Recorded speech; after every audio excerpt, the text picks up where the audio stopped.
There is a country at the bottom of the world that most people forget to look for. It sits quietly between two giants, Argentina on one side, Brazil on the other, and it never seems to raise its voice. This is Uruguay, and if you slow down long enough to notice it, you will find something rare here. Not just beauty, not just calm, but a kind of quiet wealth that hides itself on purpose. Let us begin the way the country begins, with water. The Rio de la Plata stretches out wide and brown near Montevideo, so wide that it feels like an ocean already, long before the ocean truly arrives. Fishermen sit along the Rambla in the early morning, their lines resting in the current, saying nothing to each other, needing to say nothing. The city wakes up slowly here. There is no rush in the air. Montevideo does not try to impress you. Its buildings are low, its avenues are lined with old sycamore trees, and its cafes spill out onto sidewalks where old men in soft caps drink their tea from a gourd and pass the hours without checking a clock.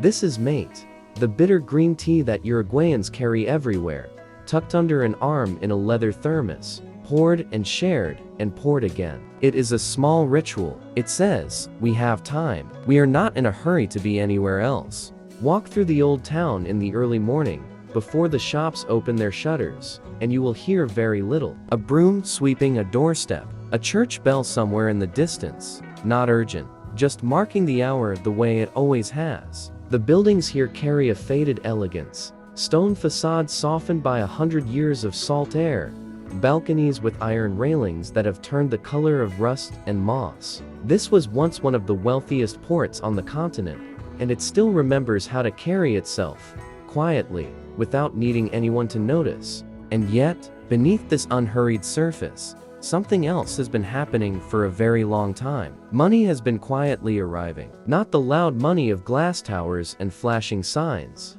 but the soft money of old families, of careful investors, of people who wanted a place to keep their wealth safe, and their lives even safer. For much of the 20th century, while its neighbors went through storms of inflation and instability, Uruguay built something different. A reputation for steadiness, a tradition of banking privacy, a government that mostly stayed out of the way. People began to call it the Switzerland of South America. It was never meant to be a boastful name. It was simply true, small, discreet, dependable. A place where a fortune could rest quietly, the way a boat rests in a sheltered bay when the sea outside turns rough. Before we follow the money, let us follow the land a little further, because to understand why people trusted Uruguay with their fortunes, you first have to understand why they trusted it with their peace of mind. This is a small country, smaller than many American states, home to only a few million people,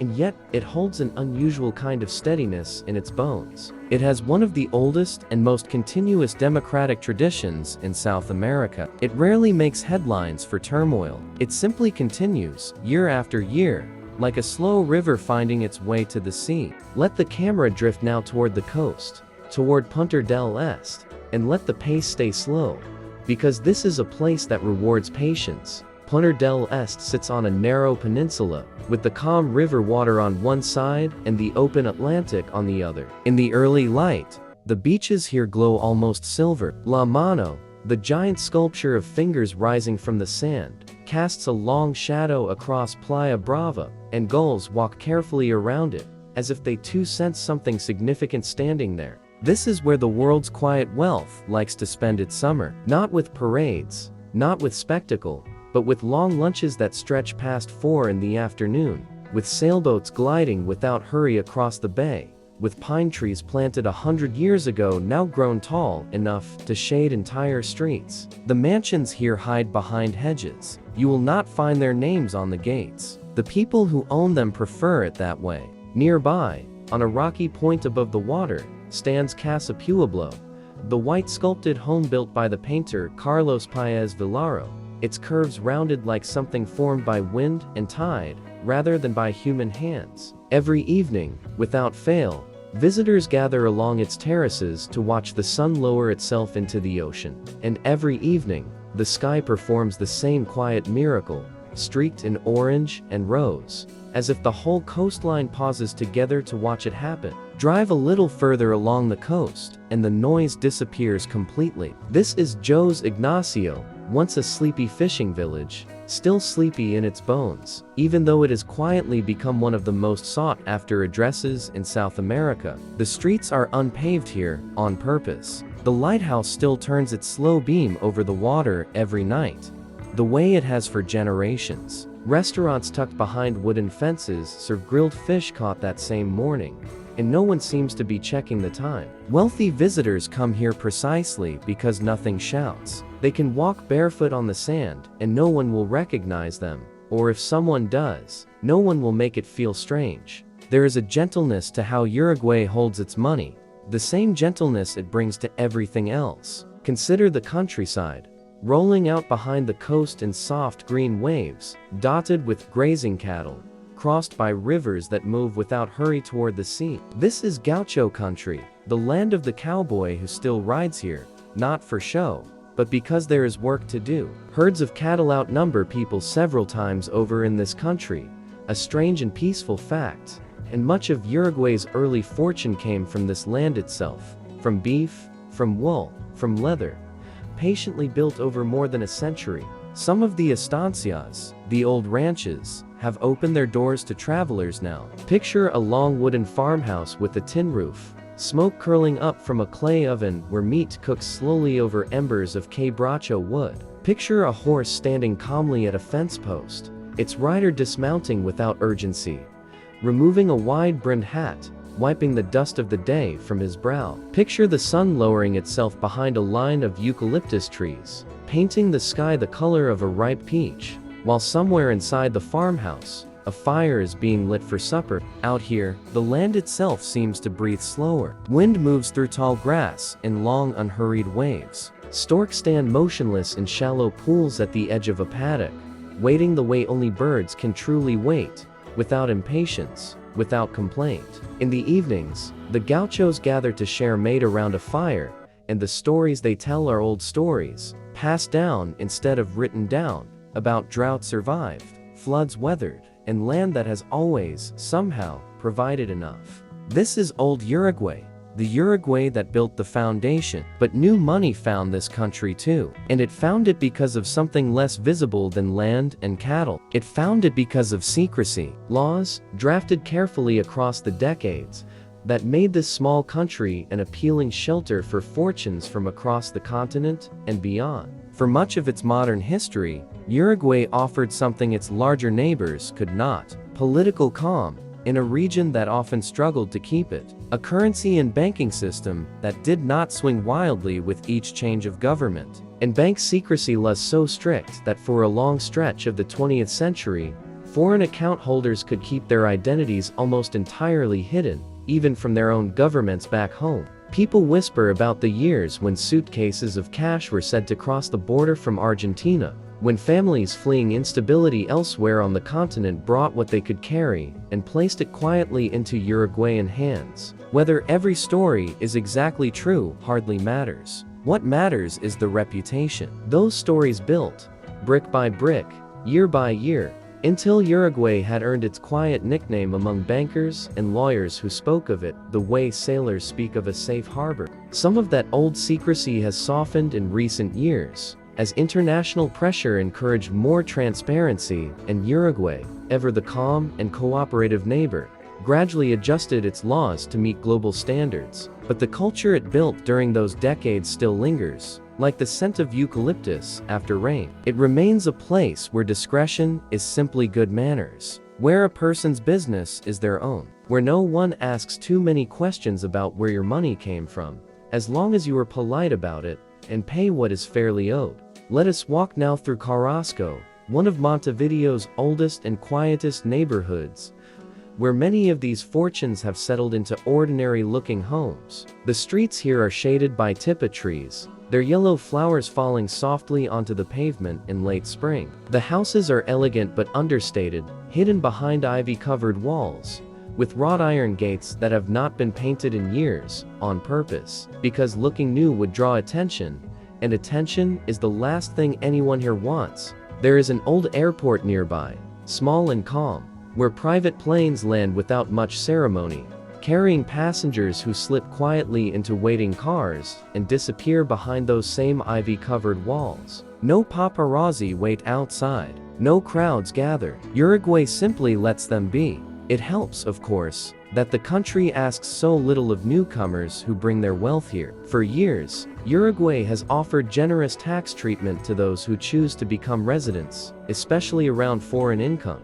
making it attractive not only as a place to hide money, but as a place to actually live with money, openly, comfortably, and with far fewer of the tax burdens found elsewhere on the continent or across the ocean. And so a certain kind of person began arriving. Argentine business owners tired of their home country's economic swings. Brazilian families seeking calmer waters. Europeans drawn by the mild climate and the low profile. They did not come for glamour. Uruguay has very little glamour to offer, in the traditional sense. They came for peace, for predictability, for the simple, priceless comfort of not having to worry. The lawyers and accountants who help these fortunes settle here speak, when they speak at all, in careful, measured tones. They talk about free trade zones near Montevideo's port, quiet industrial parks, where goods pass through with minimal friction, benefiting from decades-old policies designed to keep commerce simple and unbothered by excessive bureaucracy.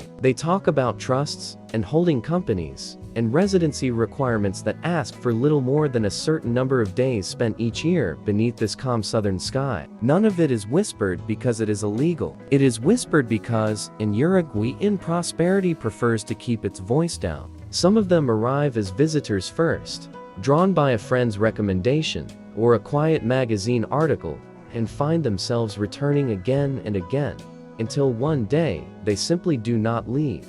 A villa is purchased. A residency application is filed, almost as an afterthought, and slowly, without any single dramatic decision, a new life begins, built not around ambition, but around ease. Let the pace slow again here, and let us return to the natural world. Because Uruguay's wealth is not only measured in bank vaults, it is measured in landscapes too, and in silence, which has become its own kind of luxury in a loud world.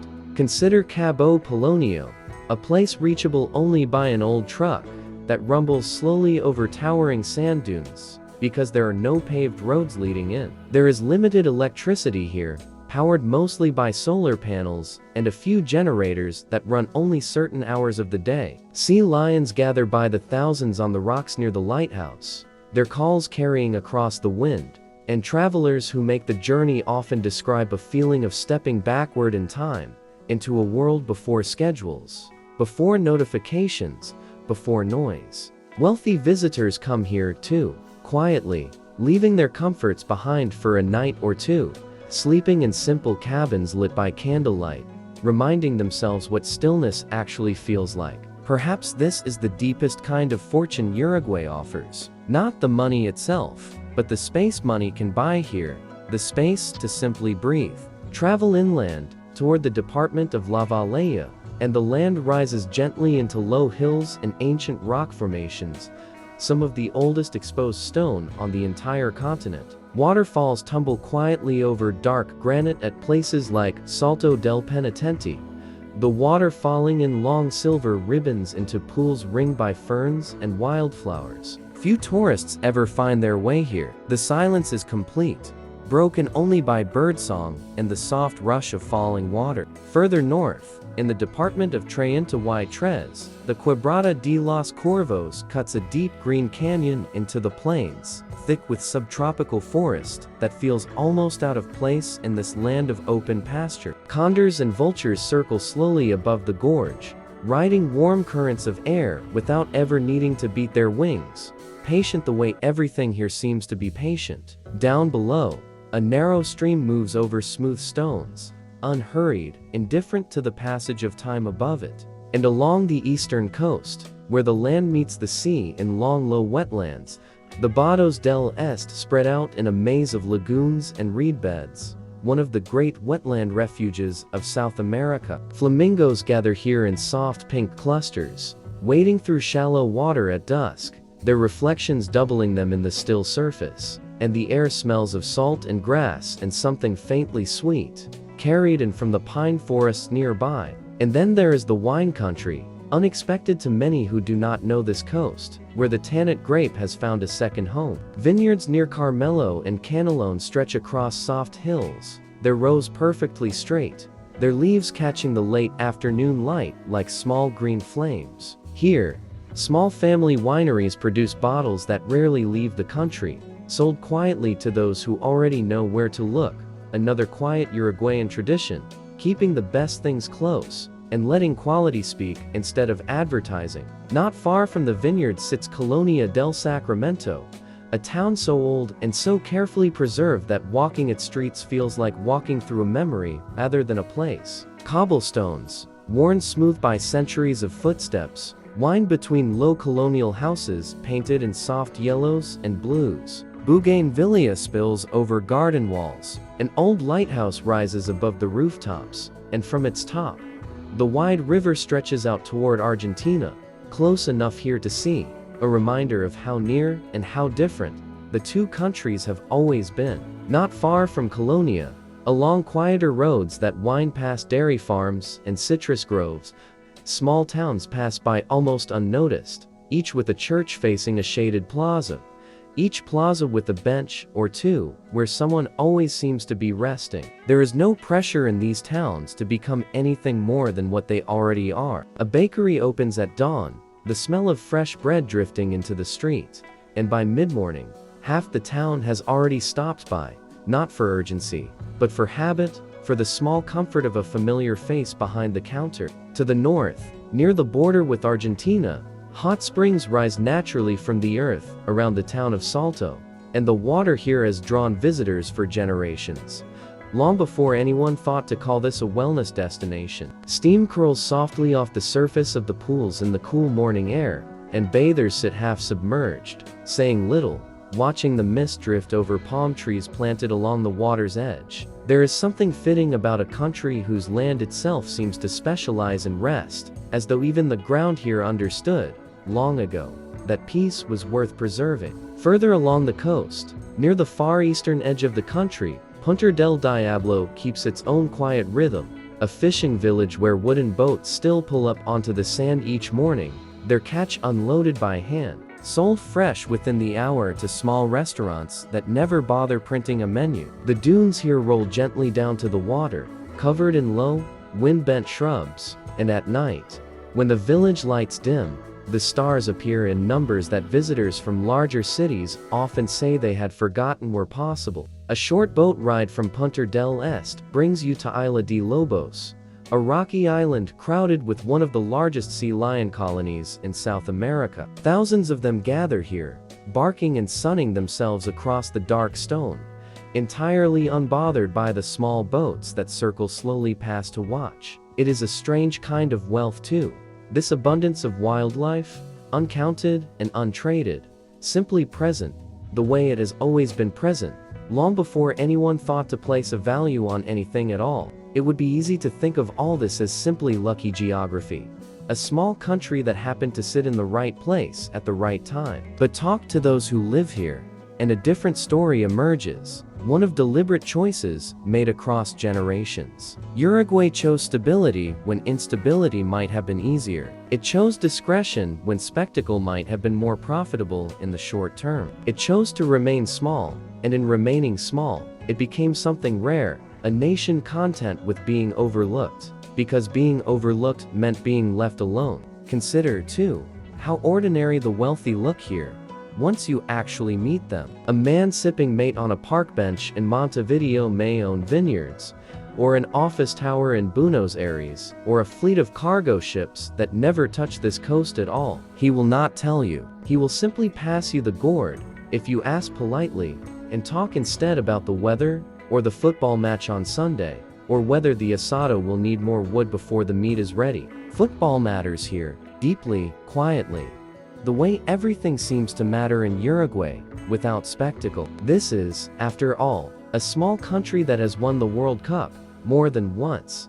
A fact that still surprises people who assume that size determines greatness. On a Sunday afternoon, the streets around the old Centenario Stadium fill slowly with families walking together, scarves draped loosely over shoulders, and for 90 minutes, the entire country seems to hold its breath in the same gentle rhythm. In the evenings, especially in the older neighborhoods of Montevideo, another rhythm takes over, quieter still, carried on drums rather than voices. This is candombe, the slow, deep heartbeat of Afro-Uruguayan culture, born generations ago and still played today in the streets of Barrio Sur and Palermo. On certain nights, small groups gather with drums slung over their shoulders, walking together down narrow streets, the sound rolling gently off the building facades, neighbors stepping out onto balconies just to listen, no one needing an invitation, no one needing anything more than the music itself. And threaded through all of it is tango,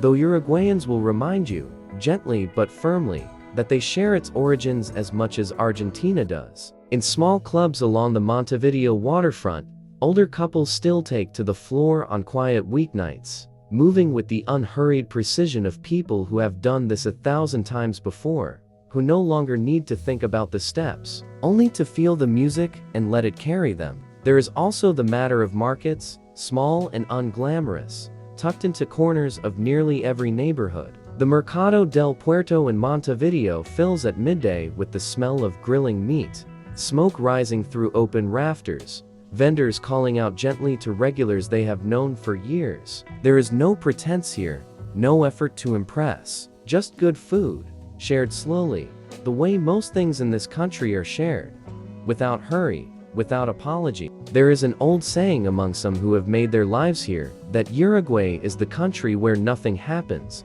and that this is precisely its greatest gift. In a region, and in a world, often shaken by sudden change, this small country between two rivers offers something that money alone cannot always buy elsewhere. Continuity, predictability, a long, calm evening on a porch overlooking the sea, with nothing urgent left to attend to. There is a quieter kind of independence in Uruguay too, one that shows up in the small decisions the country has made over the years, decisions that rarely make international news, but that shape the character of the place all the same. It was one of the first nations in the world to fully separate church and state. It was among the first to allow divorce, and among the first in the region to extend rights and protections that others debated for decades longer. None of these choices were made loudly. They were simply made, quietly, the way a family might decide something around a kitchen table, and then move on with life. This same quiet independence carried through more recently, when Uruguay became one of the first countries in the world to fully legalize and regulate the cannabis market, not as a headline-grabbing gesture, but as a careful, deliberate policy, designed and debated slowly, implemented gradually, treated more as a matter of public health than spectacle. It is a small detail, easy to overlook, but it says something about how this country tends to operate. It moves first, sometimes, not to be first, but because it has quietly decided something is right, and it does not feel the need to wait for permission from anyone larger. Education here carries the same understated confidence. Public schools and universities remain free, all the way through university level, a policy old enough that most residents no longer think of it as remarkable. Literacy rates rank among the highest in Latin America, and a sense of shared civic pride runs quietly beneath the surface of daily conversation, in the way people speak about their public hospitals, their public libraries, their public parks,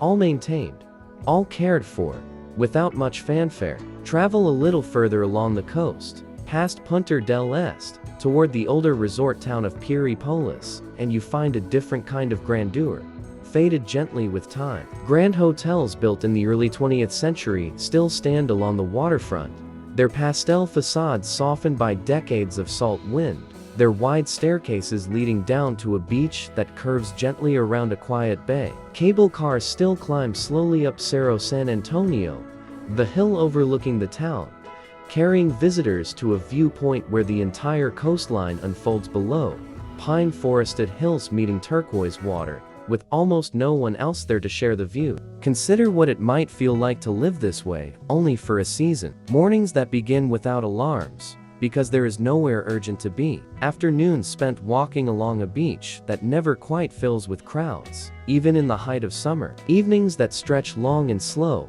filled with conversation instead of screens, with wine poured generously and unhurriedly, with laughter that carries easily across an open terrace and out into the warm night air. This is, perhaps, the real inheritance Uruguay offers those who find their way here, wealthy or otherwise. Not simply the safety of a bank account, but the safety of a life lived at a human pace, in a place that has quietly decided, across generations, that peace is worth more than attention. As the sun begins to set now over Punta del Este, painting the water in soft shades of rose and gold, boats drift slowly back toward the harbor, their sails loosening in the gentle evening wind. Somewhere behind a quiet hedge in Carrasco, a family gathers for dinner, the same as families have gathered here for decades, sharing bread, sharing wine, sharing the unspoken comfort of simply being safe. Perhaps that is the true fortune hidden inside Uruguay.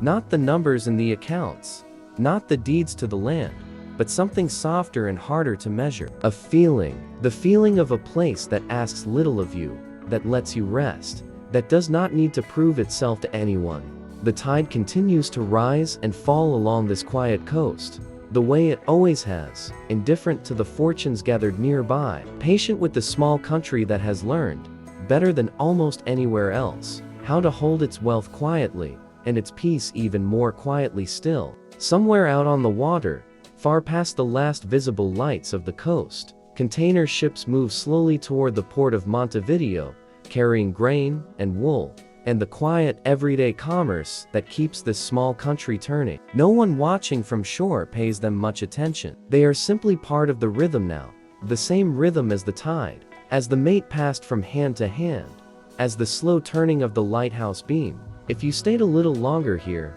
past the postcard hours, past the golden light that photographs so easily, you would begin to notice the smaller things that make this place what it is. The way a shop owner remembers your order after only one visit. The way strangers greet each other on quiet streets. Not out of obligation, but out of habit, because that is simply what is done here. The way an entire country seems to have agreed, without ever holding a vote on the matter, that a good life is measured less in what you accumulate, and more in how peacefully you are able to hold it.